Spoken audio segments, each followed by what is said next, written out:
أريد أوجه رسالتي للحكومة العراقية على التصريح والاتفاقات اللي دا تصير مع باقي الدول، يعني على مود يرجعون اللاجئين للعراق. هسا يا أخي والله أنا مستغرب، يابا خلي يرجعون، يابا نرجع، أنا أرجع، أنا صار لي 11 سنة تمام خارج العراق، أرجع بس غير ألقي مسكن إلي، بيت، غير ألقي وظيفة، غير ألقي راتب إلي، حياة طيبة، أمان، ماكو هذا كل شي ماكو. ليش طالبين بينا؟ أنا ما أعرف، علش أتخلونا نتبهدل حتى نرجع؟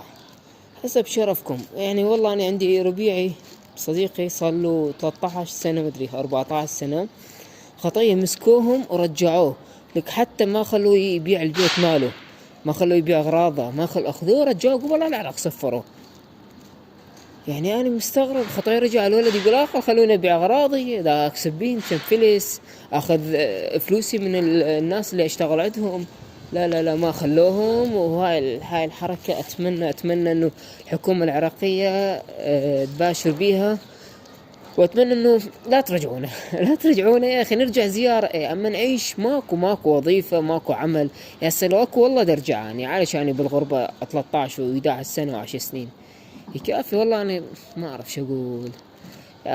الله يسامحك الحكومة العراقية، يعني انتي تبهدلينا ونحن والله تاركين كل شيء. والله حتى يعني اللي عنده بيت خطية ما يرجع على بيته، صح لو لا؟ يعني نحن عاجبنا شي بالغربة ونسوي ونشتغل وكان نرجع على بلدنا، بس ماكو بيوت. يعني أنا هاي أبسط شغلات، لا كهرب لا بيت لا شيء. هسا أنا ظل هيك على الفاضي، يعني هيك أرجع تيه غادي بالعراق.